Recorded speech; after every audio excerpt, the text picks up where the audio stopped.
peso. ¿Cuál es la función de la caja torácica? Precia. ¿Qué protege?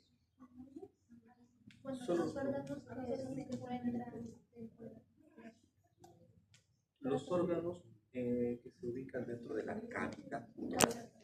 Hay una cavidad torácica en la cual está protegida por lo que es la caja torácica. ¿Qué compone la caja torácica? ¿Qué elementos componen la caja torácica? Los arcos costales, ¿qué más? Cuerpos vertebrales, ¿ya? ¿Qué parte de los cuerpos vertebrales? Porque tenemos vértebras cervicales, dorsales. Las torácicas. Las torácicas o dorsales. ¿Qué más?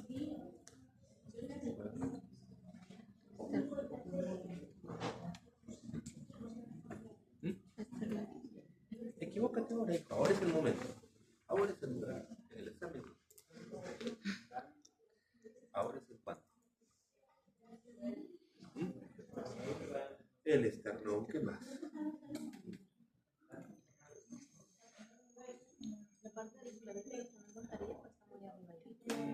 Cintura escapular, algunos lo consideran parte de la caja torácica.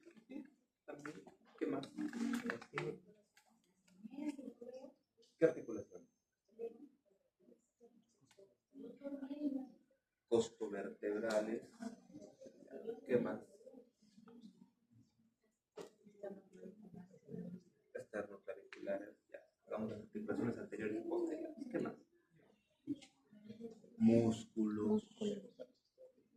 Entonces, la caja torácica está compuesta por un esqueleto óseo cartilaginoso con una protección músculo-ligamentaria, cuya función es, uno, proteger los órganos de la cavidad intratorácica.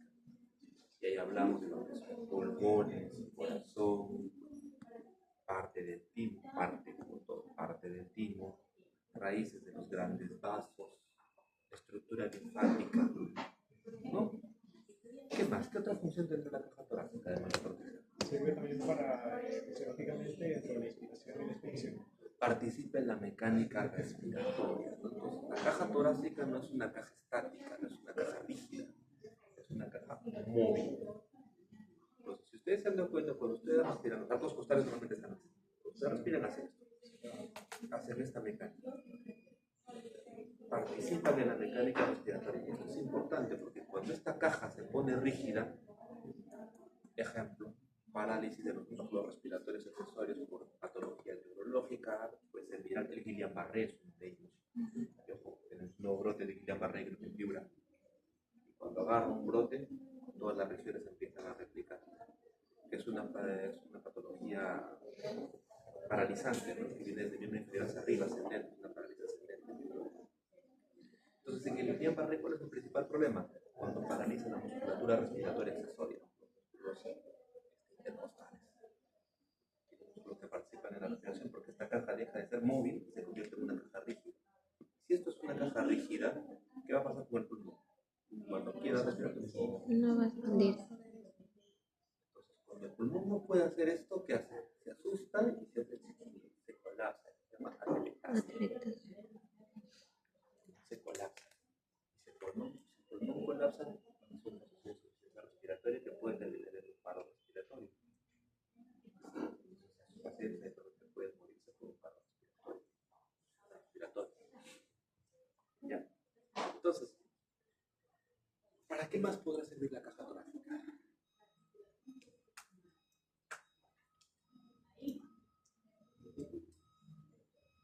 ¿Qué más? ¿Alguna otra idea?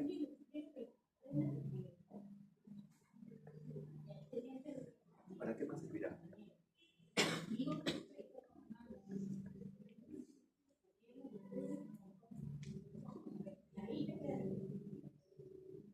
Inserción para los miembros superiores. Exacto. Sirve para insertar, porque los músculos que van a dar, los músculos que van a fijarse en el miembro superior, la mayoría se sostiene sobre esta cintura escapular y parte de la caja torácica. ¿Qué más? Hay uno más. Precia. Recuerda.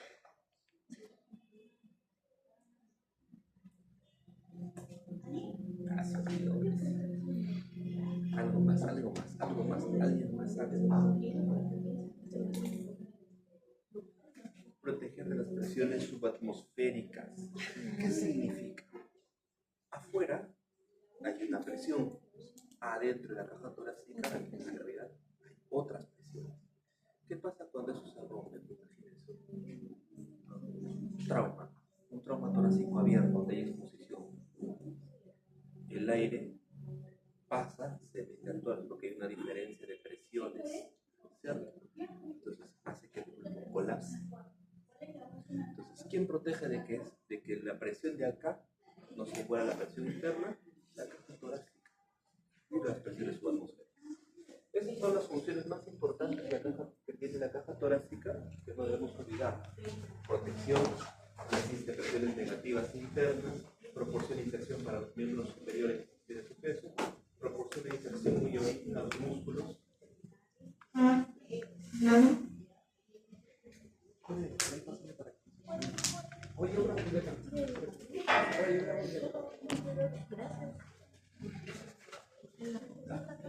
Proporciona inserción origen a muchos músculos que mantienen su posición en los miembros superiores en relación al tronco, así como los músculos del abdomen, cuello, dorso, respiración. Muchas inserciones musculares, incluso los músculos que van hacia la pared abdominal, tienen inserción en la pared torácica.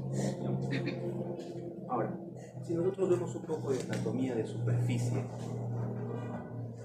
tenemos que reconocer que hacia afuera tenemos puntos de referencia anatómicos. ¿Cuáles son esos puntos de referencia anatómicos? Vemos la parte anterior, primero identificamos nuestra escotadura externa. Si trazamos una línea, que es una línea longitudinal que atraviesa la escotadura, estamos hablando de la línea medio-anterolar. Luego tenemos la superficie clavicular. Ubicamos el punto medio de la clavícula, la cual va a pasar por el centro de las mamilas, y tenemos las líneas medio-claviculares. ¿Esto nos servirá para algo? ¿Tendrá algún tipo de utilidad? ¿Para qué? ¿Para qué nos sirven identificar las líneas? Para la topografía térmica. Topografía, ya, pero ¿para qué más? ¿Para qué nos sirve conocer la topografía? Véanlo como un mapa. ¿Un mapa de qué? Un mapa semiológico. Cuando yo quiero describir mi examen clínico o quiero describir alguna lesión sobre esta zona, tengo que basarme en estas líneas para poder hacer una descripción correcta, incluso para procedimientos.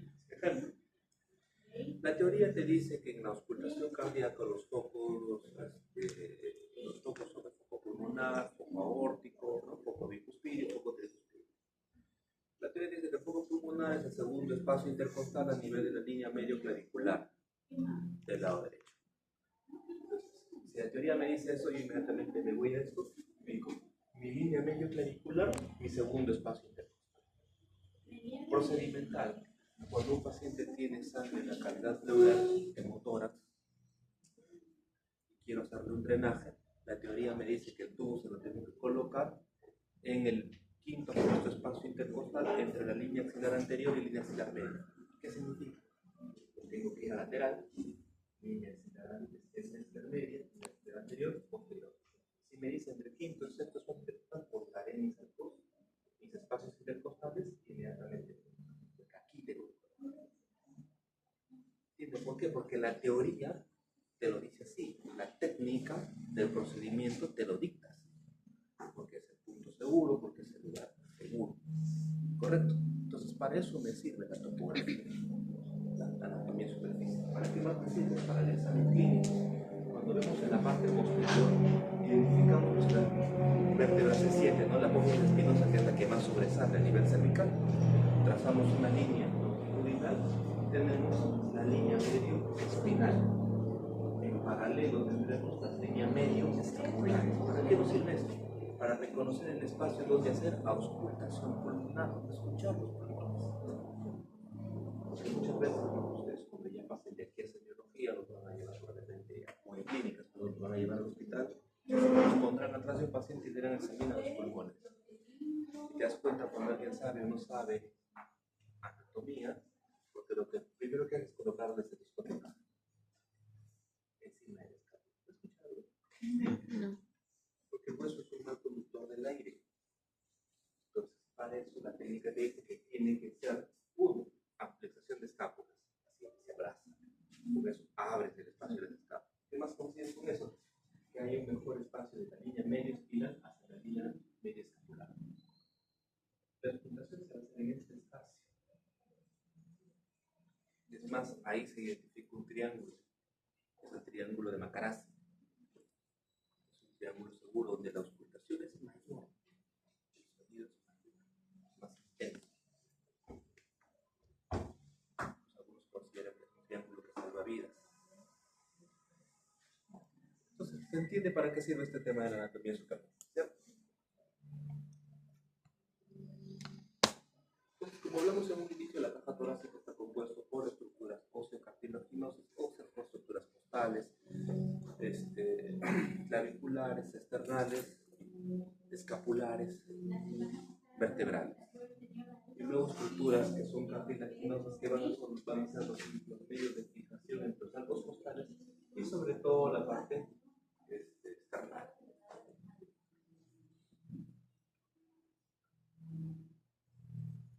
Cuando hablamos de estructuras,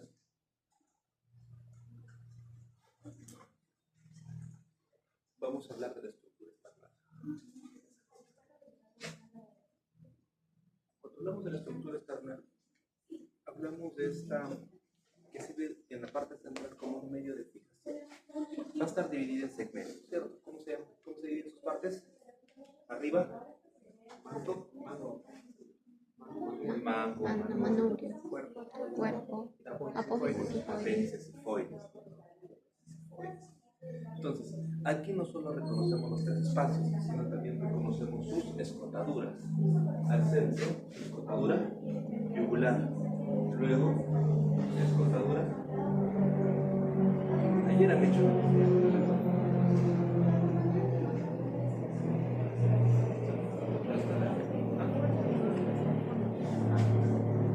la escotadura clavicular. ¿Qué más? Aquí.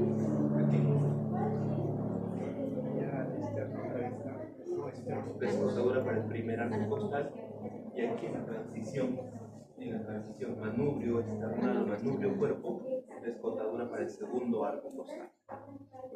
¿Correcto? Ahora, ¿esto por qué es importante?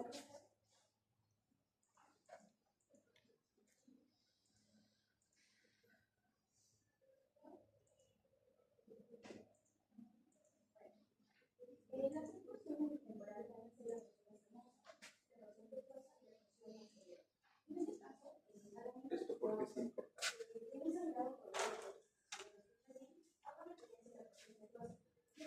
Aquí va a articular el segundo arco costal. Y aquí hacia abajo van a tener inserción el resto de arcos costales. ¿Cuántos arcos costales se insertan directamente en la esternón? 7, ¿no? Que son las costillas verdaderas. El resto van a requerir todavía una inserción indirecta, que es a través de su cartílago condral. Y luego estarán las flotantes. Ahora, aquí en la unión manubrio external se marca un ángulo, el ángulo del lobo. ¿Por qué es importante el ángulo del lobo?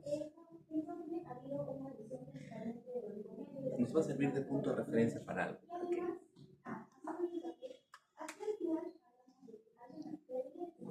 Y eso lo vamos a repetir bastante en el primer capítulo de cardio.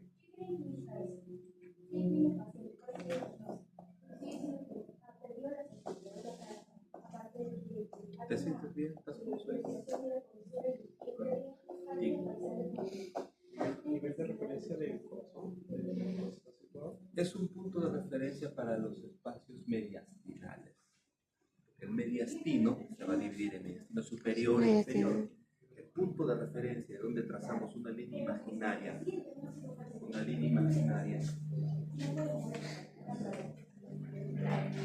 para el mediastino va a partir de aquí y va a llegar al arco costal. Ese punto de referencia imaginaria parte desde el ángulo de Lois hasta más o menos el espacio entre T4 y T5. Eso lo vamos a tocar bastante cuando hagamos mediastino.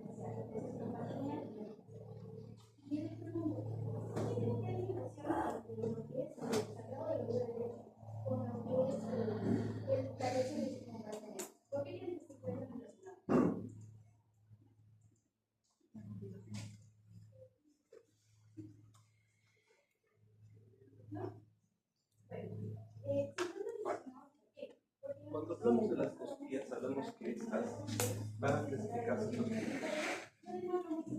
por sus partes, ¿no? Las costillas típicas y las atípicas. Las típicas tienen una estructura en común. ¿Qué estructura tienen en común? Tienen la presencia de una cresta articular, que es la que va a articular directamente con el cuerpo vertebral. Tienen la presencia de una cabeza, un cuello, un tubérculo, un ángulo, parte del cuerpo, y finalmente su zona de articulación con el cartílago costal. Entonces,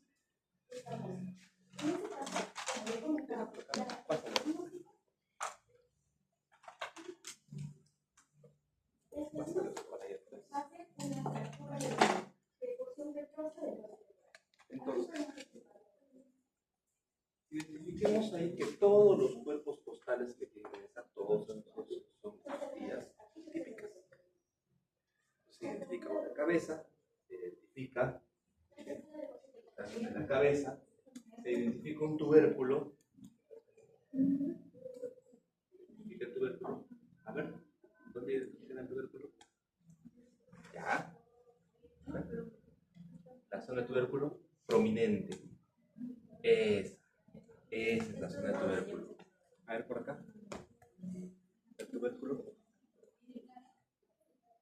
El tubérculo. No, acá. No, esta es la típica. Esta es la segunda. Aquí. El tubérculo. El tubérculo.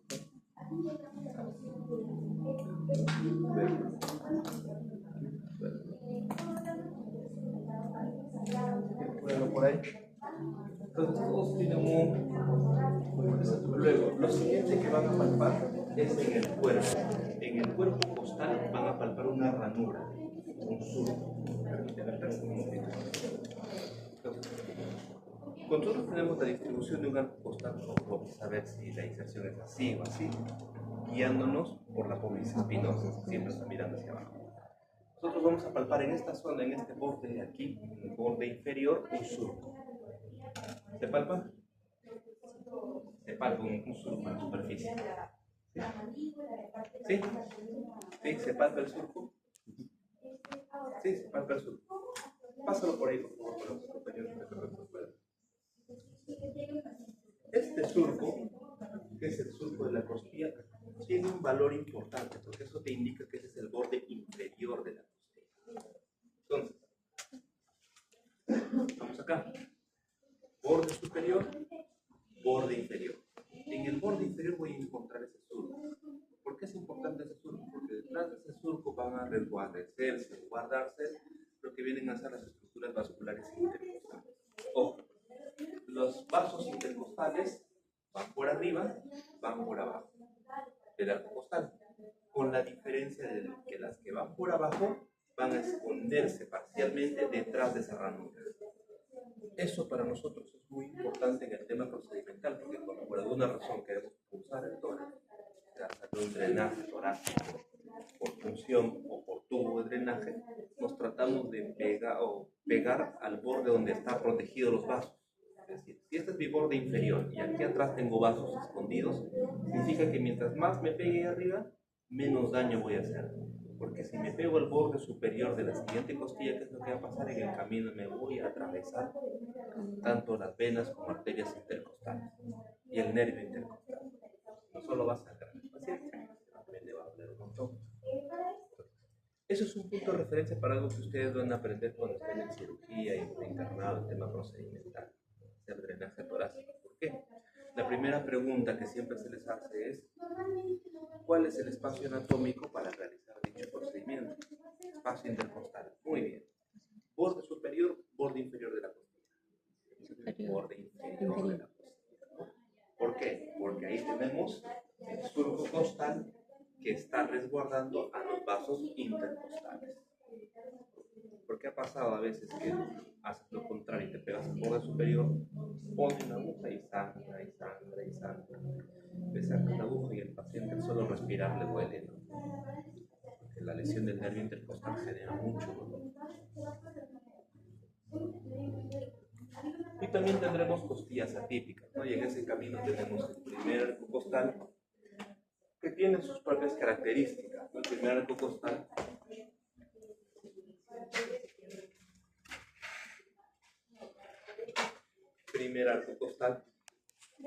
que tiene una forma, es mucho más ancha, más corta y está más curvado.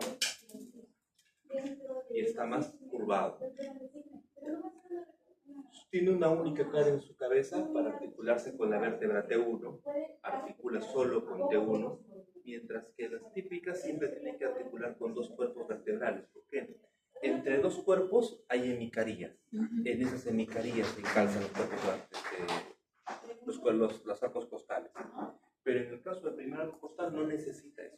Lo hace directamente solo con un cuerpo vertebral que es T1. Los surcos están separados por una cresta y van a presentar zona de inserción por el músculo escaleno anterior.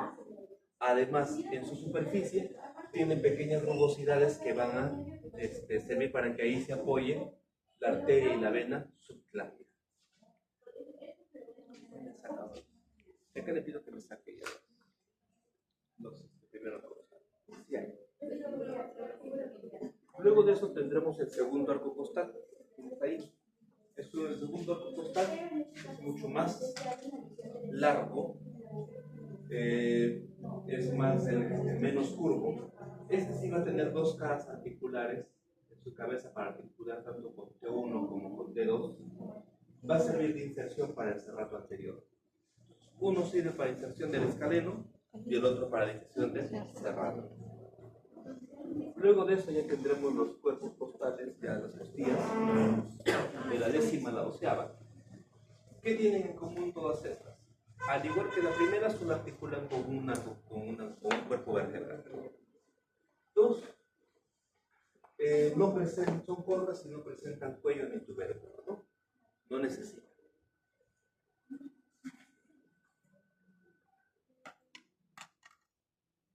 Luego, cuando vemos nosotros los cartílagos costales y las respectivas articulaciones, vamos a dividir las articulaciones en articulaciones anteriores y articulaciones posteriores. Y las articulaciones anteriores son todas aquellas que se van a relacionar costilla con cuerpo external. ¿Y aquí cuáles vamos a tener? Tenemos las articulaciones externo-contrales. Tenemos la articulación externo-contral, o condroesternal, las intercondrales, entre cada espacio condral,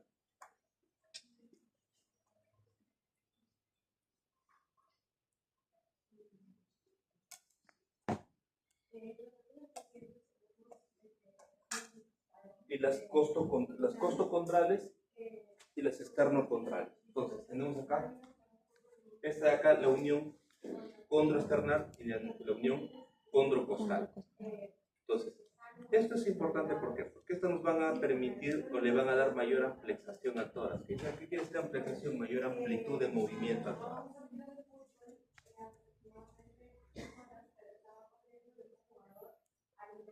Cuando hablamos de las articulaciones posteriores, hablamos de todas aquellas en las que se va a relacionar costilla con cuerpo vertebral, o las costovertebrales. En esas tenemos lo siguiente.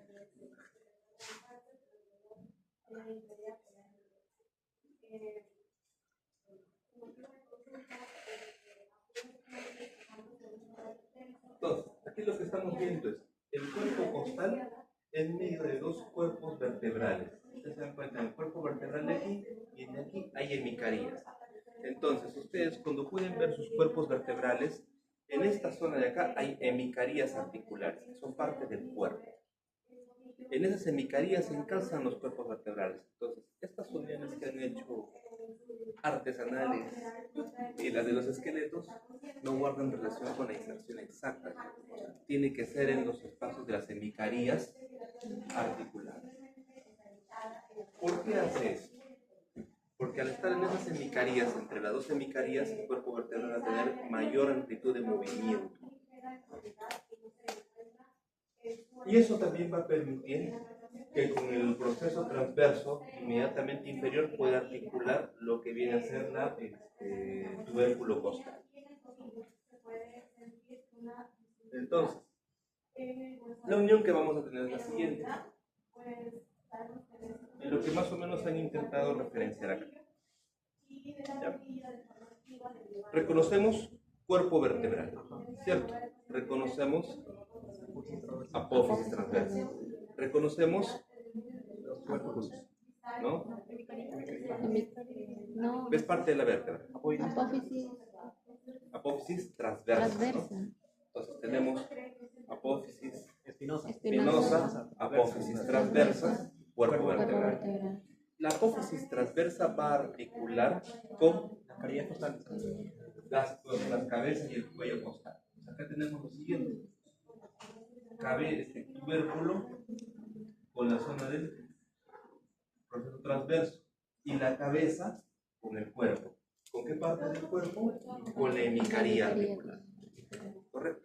Entonces, hay dos puntos en él. Aquí lo que han hecho es fusionarlo básicamente para tenerlo fijo y sellado. Pero esto es lo que vendría a ser la unión transverso tubérculo y acá la unión cabeza cuerpo.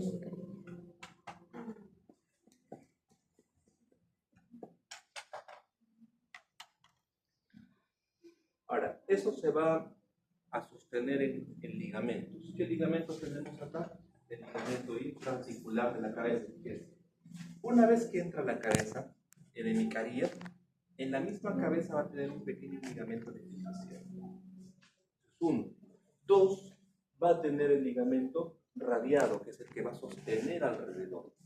Es el que va a permitir que esta estructura pueda fijarse completamente el cuerpo vertebral alrededor de la cabeza y la hemicaría costal, la hemicaría, vertebral. Luego tendremos los costos transversos. Va a haber un costo transverso propiamente dicho, un costo transverso superior, en el cual nos va a unir a la apófisis transversa inmediatamente superior. Y el costo transverso propiamente dicho va a servir de unión o va a fijar lo que es este espacio. Recuerden, acá está el tubérculo, acá está la cabeza, acá está el cuello. Que va a unir el cuello con la apófisis parte de la apófisis transversa, ¿no? Del cuerpo, de la estructura vertebral. Entonces, si nosotros lo trasladamos esto acá, tendremos que alrededor de esto vamos a encontrar el ligamento radial. Alrededor de acá, el ligamento costo transverso, es el que va inmediatamente al cuerpo vertebral superior, ¿no? Costo transverso superior. Y en medio, el costo transverso propiamente dicho. Igualito, ¿no? Acá. Entonces, igual, ¿no? Nuevamente. Entonces, aquí tenemos la parte de la cabeza, cuerpo vertebral. Miren, acá está hemicarías articulares. Esto debería estar realmente acá, ¿no? En las zonas hemicarias. Aquí alrededor, ligamento radiado. Aquí el ligamento, que es el cuello, esta apófisis transversa, ligamento costo transverso, propiamente dicho, ¿no? Ahora, si parte del ligamento parte aquí hacia arriba, es el ligamento costo transverso superior. Entonces, esos son los ligamentos que van a sostener. Entonces, miren acá. Acá especifica la mecánica del movimiento del cuerpo vertebral y la tortilla. Entonces, aquí, ¿qué es lo que tenemos? Ligamento radial. ¿No? Ligamento radial. Aquí hacia arriba, costo transverso superior. Entonces, ven la mecánica del movimiento. La mecánica del movimiento, ¿no? La mecánica del movimiento. Y cómo se apoyan sus respectivos ligamentos para completar ese movimiento. Sí, se entiende esta vez, ¿verdad?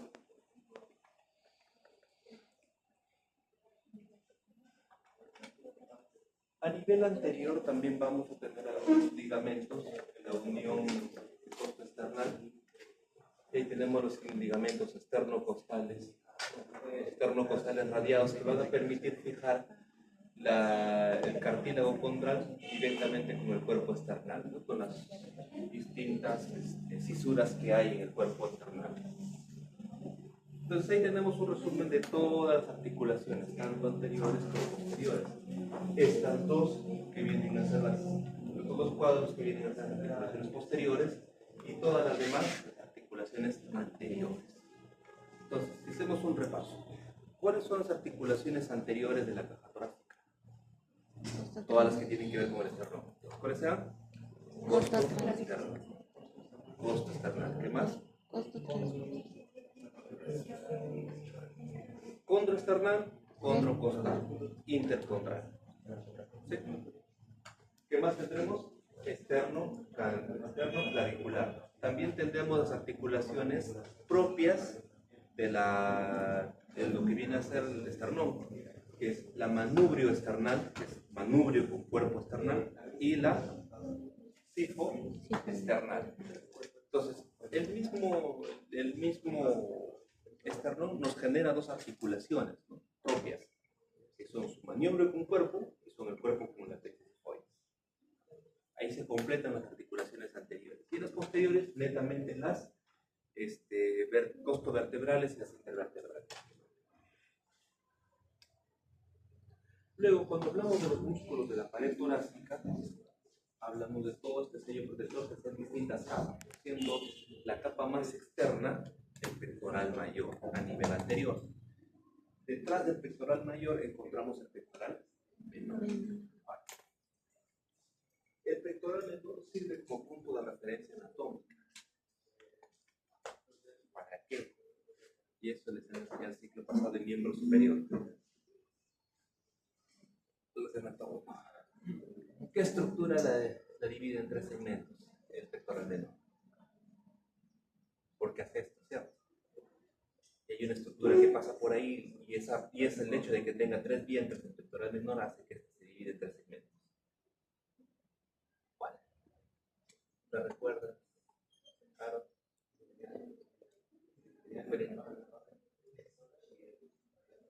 ¿No? Una arteria. No, la axilar, la divide en tres segmentos.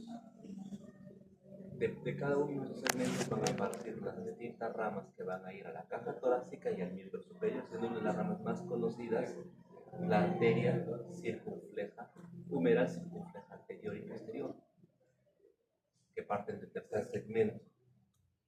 ¿Por qué es importante la circunfleja humeral en el miembro superior? Sí, les deben haber enseñado, porque la mayoría que enseñan a todo uno es un traumatólogo. ¿Por qué es importante la arteria circunfleja?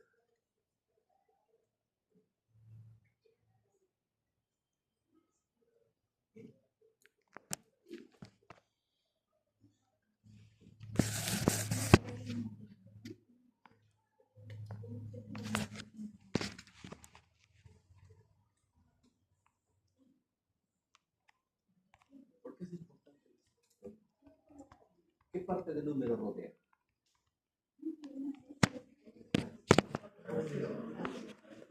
El cuello quirúrgico. Cuello quirúrgico. ¿Y por qué es importante el cuello quirúrgico? ¿Por qué le llaman cuello quirúrgico? Por acá. La mayoría de los procedimientos quirúrgicos, sobre todo de reemplazo del epífisis del hueso, se realiza tomando como referencia el cuello quirúrgico. Y para que tú encuentres el cuello quirúrgico, tomas como punto de referencia a la circunfleja, porque la circunfleja lo abraza. Literalmente lo abraza. Entonces, en la parte anterior, además de eso, vamos a tener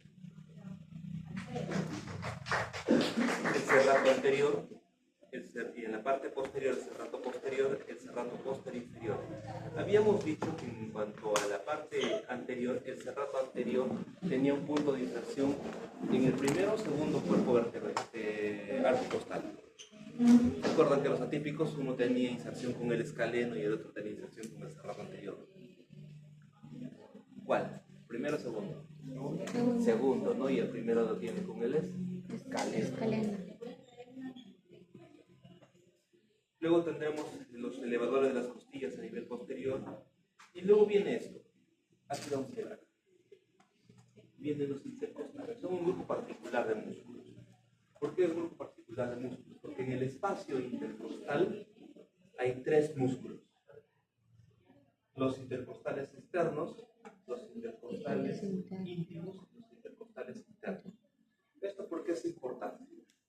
Porque en estos espacios, sobre todo entre el intercostal interno y el íntimo, se van a encontrar los vasos intercostales. Vasos y nervios. Esto es vano. Vena, arteria y nervio intercostal. Entonces, aquí es donde se va a formar lo que les dije. Si nosotros vemos el borde inferior, es el que tenía sus cotaduras, ¿cierto? Entonces, vamos a tener varios vasos internos. En el borde superior, los vasos intercostales, como no están dentro de la costilla, no están detrás de la costilla, van a estar encima. Entonces, cuando nosotros estamos buscando procedimentales, hay riesgo de pegarse a ese borde superior, a diferencia de que si te pegas al borde inferior, porque sabes que esto, por lo menos, las cotaduras funcionan como una protección.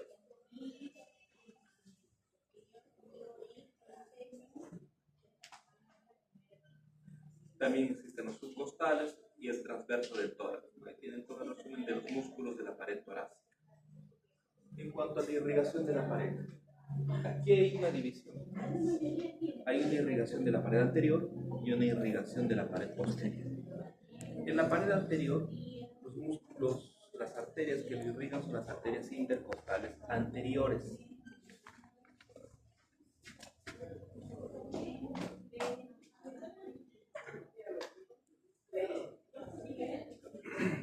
Los intercostales anteriores. Los intercostales anteriores son rama de la arteria torácica interna. La arteria torácica interna tiene una nombre. ¿Cómo se llama?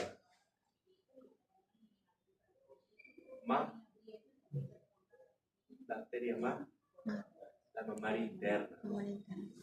Torácica interna o mamaria interna. ¿Dónde nace? En la subclavia. ¿Dónde nace? En la subclavia. Es su primera rama en el sentido caudal, en el sentido distal. Recuerda que tenemos una rama cefálica. Claro, la primera era la vertebral, la segunda era el tronco tirocervical. Recuerda cuando vimos el tronco tirocervical, tiroidea inferior, nariz inferior. ¿Sí? Acá es al revés. Para abajo tenemos lo que es la torácica interna o mamaria interna, la cual nos va a generar las intercostales anteriores. Luego también tenemos una irrigación posterior.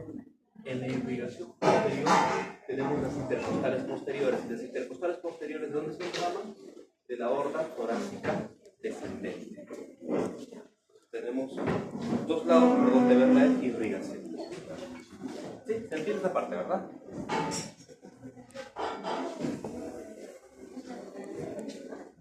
Todas las demás accesorias, las pectorales, las torácicas superiores, las demás, van a partir también de la subclavia, pero a nivel de la subclavia, y también van a partir de la axilar.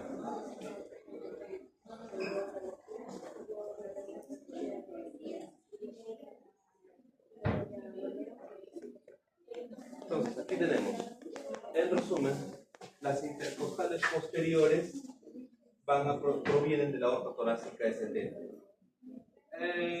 Literaturas como el MUS indican de que en medio hay un puente. Este puente viene a ser las intercostales supremas. Luego las intercostales anteriores, la torácica interna, las subcostales, las intercostales anteriores, la torácica interna provienen directamente de lo que es la intercostal de la torácica interna y la torácica interna de la subclavia. En cuanto a las subcostales son una rama de la aorta torácica descendente. Entonces, cuando vemos las ramas de la aorta torácica descendente van a irrigar la caja torácica en su parte posterior, tenemos las intercostales posteriores y hacia abajo las subcostales. ¿Hasta ahí alguna pregunta en cuanto a la irrigación? ¿No?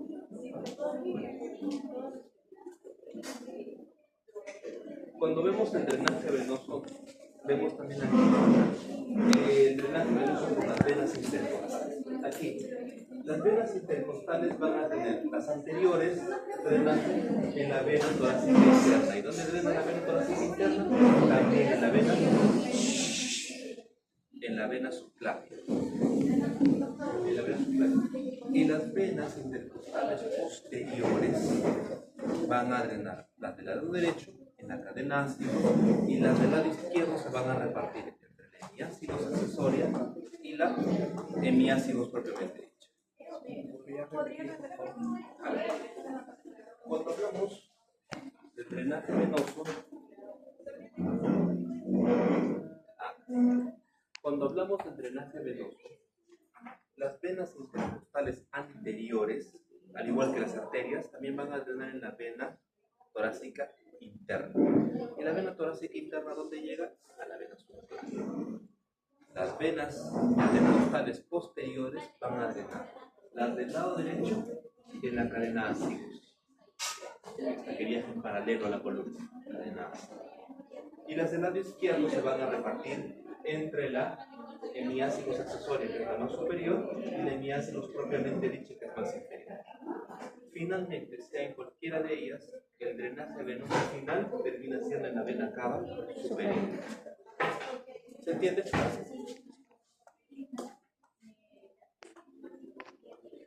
Cuando hablamos de inervación de la caja torácica, en la inervación de la caja torácica nos trasladamos a la inervación segmentaria por dermatomas. Eso lo han hecho en la parte neuronal, ciclo pasado. Esto porque es importante, nos sirve como punto de referencia. Tenemos una distribución por dermatomas que está relacionado a la inervación sensitiva, de acuerdo a las raíces de los cuerpos vertebrales. Punto de referencia, las mamilas están inervados por T4, el ombligo T10. Entonces, ¿esto para qué nos sirve? Cuando nosotros tenemos un paciente con algún tipo de lesión neurológica, le hacemos nivel sensitivo. ¿Qué significa nivel sensitivo? Coges una agujita o algo puntiagudo, algo que le estimule dolor al paciente y le empiezas a estimular. Van desde los pies. Y para si se siente dolor o no. No siento nada, no siento nada, no siento nada, no siento nada, no siento nada. ¡Au! Mi nivel sensitivo es a nivel de T10. Probablemente la lesión medular esté a ese nivel. A nosotros nos preocupa cuando el paciente no percibe dolor. Nada. Está por encima de T4. Tengo que estar pensando en que, como vaya a ser una lesión cervical baja, ¿cuál es el riesgo? Que mientras más alta sea la lesión, la probabilidad de que esté afectado tanto el plexo braquial como las raíces de lo que viene a ser el nervio diafragmático es alta. Y si eso está pasando, tengo que preocuparme porque el paciente va a entrar en parálisis. El paciente está tranquilo, está despierto, pero no hay nivel sensitivo hacia arriba. Lo que tengo que hacer es intubar. A que esté despierto, a que esté consciente. Tengo que llevarlo a intubar. ¿Por qué? Porque como la lesión es alta, en cualquier momento la poca inervación que le quede o accesoria va a agotar el músculo respiratorio, va a entrar en paro. Entonces, para evitar eso, ¿qué hacemos? Protegemos la vía aérea. ¿Cómo protegemos la vía aérea? Lo intubamos. Entonces, esto es lo que a veces vemos cuando tenemos el Guillain-Barré. Como es una parálisis de mente, la evaluación diaria significa evaluar nivel sensitivo, ver hasta dónde ha avanzado la parálisis. Si la parálisis ha avanzado por encima de T4, yo ya tengo que estar pensando en que ese paciente me va a ir a un problema respiratorio. Entonces, ven como aquí se ve ya la parte anatómica, se va estimando el lugar del daño, va mapeando el lugar del daño. ¿Qué más? También tenemos una parte de la vía sensitiva, también tenemos vía motora. En la vía motora vemos que ambas fibras van a llegar a lo que es la médula espinal, ya que ustedes recordarán de su neuroanatomía que la médula espinal tiene una sustancia gris y una sustancia blanca, siendo la sustancia gris la porción central y la sustancia blanca la porción periférica. ¿Cierto? La parte sensitiva, sensitivo motor a nivel de la sustancia gris, ¿en qué astas están ubicadas? ¿El asta anterior qué será? Sensitivo motor. ¿El asta anterior? Motora. ¿Y el asta posterior? Sensitiva. Y aquí vamos a la división de las láminas de Rexin. ¿Sí? ¿Se acuerdan? Las láminas de Rexin, 10 láminas. ¿Sí se recuerdan? De esas 10 láminas, datos importantes que les van a servir siempre. ¿Dónde se ubica la transmisión del dolor? Sobre todo la de máximo dolor. El dolor la transmisión que te salva la vida. ¿Qué fibra? ¿O qué hace?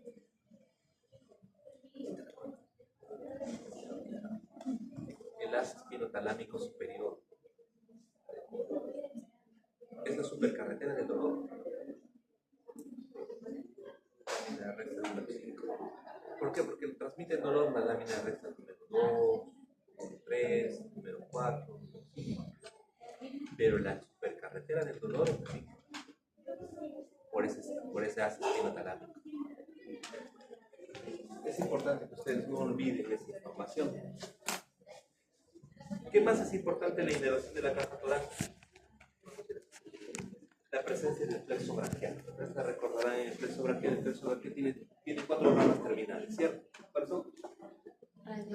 Radial, cubital, axilar, medial, medial, ¿qué más? músculo cutáneo. Son cutáneo. sus 4 ramas terminales. Sin embargo, para caja torácica lo que nos interesa son las ramas intermedias y las ramas primarias. ¿Por qué? Porque aquí tenemos el nervio, el torácico largo, el pectoral lateral, el pectoral medial, y esto lo podemos ver de la siguiente forma. Si bien es cierto, los nervios torácicos predominantemente están por los nervios espinales que vienen de cada raíz nerviosa de cada cuerpo torácico. El plexo braquial nos va a aportar el torácico largo por sus raíces de C3 a C7, el pectoral lateral de C5 a C7, el pectoral medial de C8 a T1. Y ahí le adicionamos uno más, el nervio frénico o nervio diafragmático. ¿Cuáles serán sus raíces del frénico o diafragmático? Tiene una amplia gama de raíces. ¿De dónde va? ¿De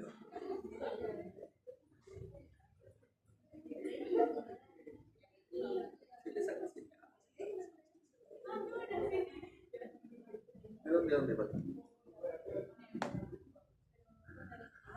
Se considera que puede ir de C1 a C5 a C2 a C5. ¿Por qué preocupa eso? No? Porque imagínense que hay una lesión medular a nivel de C1, C2, C3, C4, C5. ¿Qué podría pasar? No solo se paraliza la musculatura respiratoria accesoria, sino también se paraliza el diafragma, convirtiendo esta caja móvil en una caja rígida. Entonces, ¿quiénes se lesionan de forma traumática? Es una lesión muy frecuente de moto. Es una lesión muy frecuente de moto. Y ni siquiera del chofer, del pasajero del moto. ¿Por qué? Porque en una colisión, sobre todo en las colisiones frontales, ¿qué es lo que pasa? El pasajero sale eyectado. La caída más frecuente es la lesión cervical, la caída de cabeza y la lesión cervical. ¿Quiénes más sufren este problema? Los que van en vehículo a alta velocidad, y hay un impacto frontal o un impacto por alcance, solo por atrás, y hacen esto, latigazo cervical. Esa hiperextensión también es una lesión medular.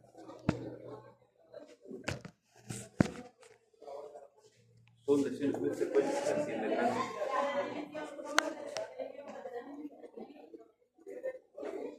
Entonces, un poco lo que les decía con el tema del espacio intercostal y el tema procedimental. Cuando hablamos del pleura, hablamos de esta membrana serosa que está constituida por un monocelular o mesotelio. Y vamos a encontrar esta misma estructura histológica tanto en la pleura, en el peritoneo, en el pericardio. Estas tres estructuras están compuestas por mesotelio, que es una hoja monocelular, y va a tener dos hojas, ¿no? Visceral y parietal, y van a cubrir las estructuras intratorácicas. La visceral envuelve el parénquima pulmonar y sus respectivas fisuras. Significa que esta va a estar envolviendo lentamente el parénquima. Y la parietal va a recubrir lo que es la caja torácica y el intestino. Ahora, entre ambas hojas se va a generar un espacio pleural. El espacio pleural es un espacio virtual, es un espacio real. Virtual. Virtual. ¿Será virtual? Es un espacio real. ¿Por qué es un espacio real? Porque está ocupado por líquido. Habitualmente tenemos que tener líquido pleural circulante, porque ese líquido pleural va a ser ¿Qué va a permitir? El Va a roce. permitir el roce, El va a roce. permitir esa infección entre pleuras. ¿Qué pasaría cuando ese líquido no existe? ¿Qué pasaría con las pleuras? Se forma. Rosa. ¿Y qué pasa cuando dos estructuras rosas? Se inflaman. Y un proceso inflamatorio crónico, ¿qué va a pasar? Se van a adherir, se adhieren. Entonces, ¿qué pasaba antes con la tuberculosis? Las pleuras se inflamaban y al entrar en contacto estas se fusionaban, hacían sinergias pleurales. Entonces el paciente cuando quería respirar y el pulmón quería empezarse hacía esto.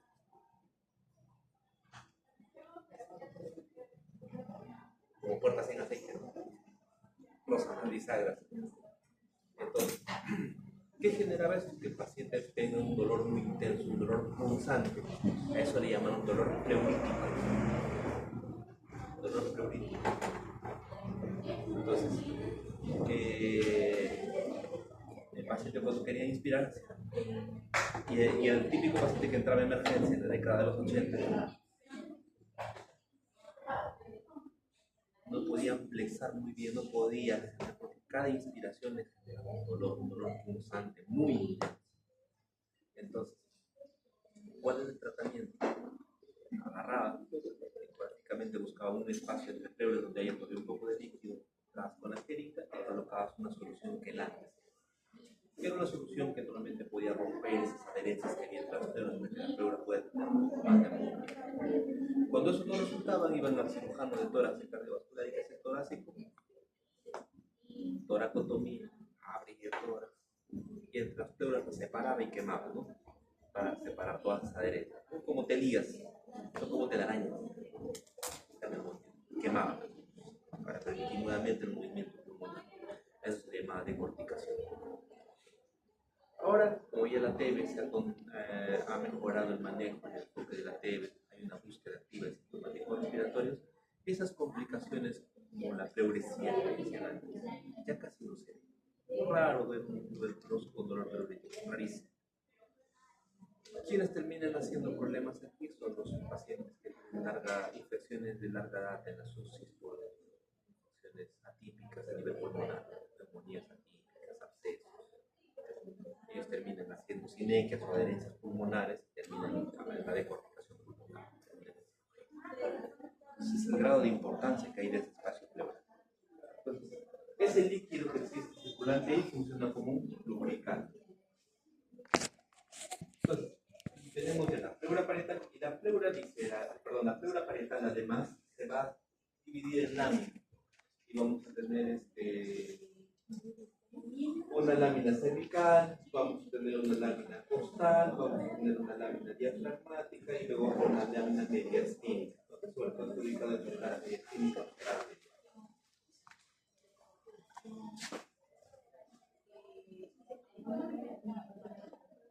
Y finalmente, cuando hablamos de la parte pulmonar, regresamos un poco a lo que hemos hecho en la clase anterior, ¿no? La división, la división segmentaria, ¿no? Lobar y segmentaria. Entonces, sabemos que el pulmón se divide en 3 lóbulos del lado derecho, 2 lóbulos del lado izquierdo, 2 lóbulos del lado derecho, superior, medio inferior y el izquierdo solamente superior y inferior. Divididos por el lado derecho 2 fisuras, una fisura oblicua y una fisura horizontal, mientras que el lado izquierdo tiene solo una fisura oblicua. Sin embargo, por delante o en la parte cefálica, en la fisura oblicua, vamos a tener sobre todo la presencia del lóbulo de la língula, que es parte de este conjunto de lóbulos funcionales. Entonces, aquí lo siguiente que tenemos que identificar es la presencia de su cara medial, su cara mediastínica. ¿Por qué esta cara es tan importante? Porque aquí va a tener una estructura que es el ilio pulmonar. ¿Qué es el ilio? Porque vamos a hablar de ilio pulmonar, vamos a hablar de ilio hepático, de ilio esplénico, ilio renal. Les han hablado en órganos genitales del ilio ovárico. Entonces, ¿cuál es la definición de ilio? ¿Qué será el ilio? La suma del sistema pulmonar más la suma del vehículo pulmonar. Es una cavidad o espacio. Ahí le falta algo más. Es una cavidad o espacio que está limitado por ligamentos. ¿Qué contiene? Contiene estructuras vasculares, contiene estructura linfática y puede contener conductos, dependiendo del órgano. En el caso del pulmón, contiene los vasos pulmonares, ¿cierto? En arterias, contienen los linfáticos pulmonares y además contiene el bronquio. En el caso del hígado, contiene los conductos hepáticos. En el caso del vaso, solamente es vascular linfático. En el caso del hilo ovárico, es solamente arterias. ¿Entienden? La estructura del hilo es ser un espacio limitado por ligamentos. Cada uno tiene su propio ligamento. En el caso del pulmón, tiene su ligamento pulmonar, que va a rodear toda la estructura del hilo para darle una estructura, una forma y esta no colapsa. ¿Correcto? Y lo que es y el contenido va a variar dependiendo. ¿Se entendió lo que es el concepto de hilo, verdad? Ahí vemos la segmentación pulmonar. Habíamos dicho que al lado derecho son 10 segmentos y al lado izquierdo son 8. Dentro de la segmentación pulmonar en el lóbulo superior, este se va a dividir en apical, el lóbulo posterior y el lóbulo anterior. Importancia clínica del lóbulo apical porque es el lugar donde con mayor frecuencia se asientan las lesiones tuberculosas, las cavernas tuberculosas, donde se encuentran con mayor frecuencia los lóbulos apicales y anteriores. Luego vendrá lo que viene a ser el lóbulo medio que tiene su estructura anterior, lateral, medial, y el lóbulo inferior que va a tener su estructura superior, medial y sus respectivas basales. Cuando vemos del lado izquierdo, el apical y el posterior son los fusionados y en el lóbulo inferior el basal anterior y medial son los fusionados. Es por eso que terminan teniendo menos cantidad de lóbulos. Entonces tienen distintos esquemas, ¿no? Es el esquema típico de NETA. ¿Me puedo retirar porque tengo clases ahorita de histología práctica?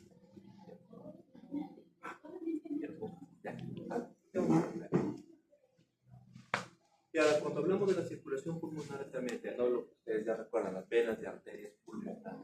Cuando las venas y arterias pulmonares, las arterias pulmonares son las que llevan ¿qué tipo de sangre? Oxigenadas, las arterias pulmonares. Oxigenada. ¿Ah? Desoxigenadas, ¿no? Recuerda que el tronco pulmonar que viene del ventrículo derecho va a llevar la sangre no oxigenada, desoxigenada del pulmón para el recambio oxigenatorio. Y luego la sangre ya oxigenada va a regresar ¿por dónde?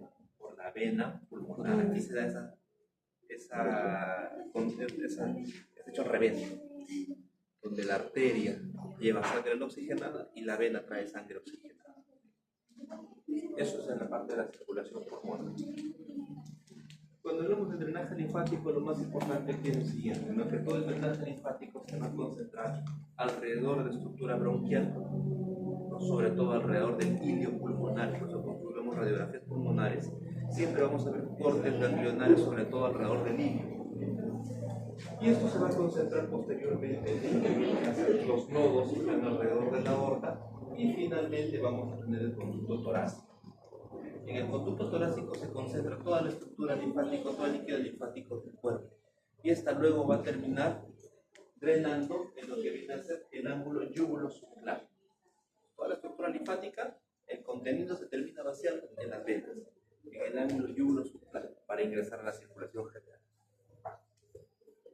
Y cuando hablamos de la parte inervativa, recuerdan que hablamos anterior de las fibras plexo pulmonar. Fibras simpáticas, fibras parasimpáticas. Bueno, parasimpático es efector, lo simpático es inhibidor. Lo parasimpático genera broncoconstricción, genera aumento de la secreción bronquial y además vasodilatación.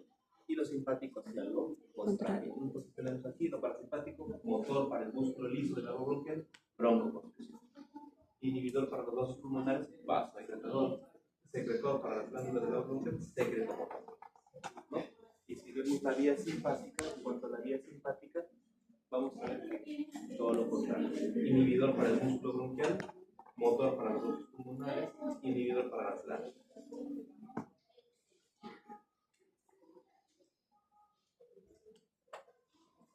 Entonces, hasta ahí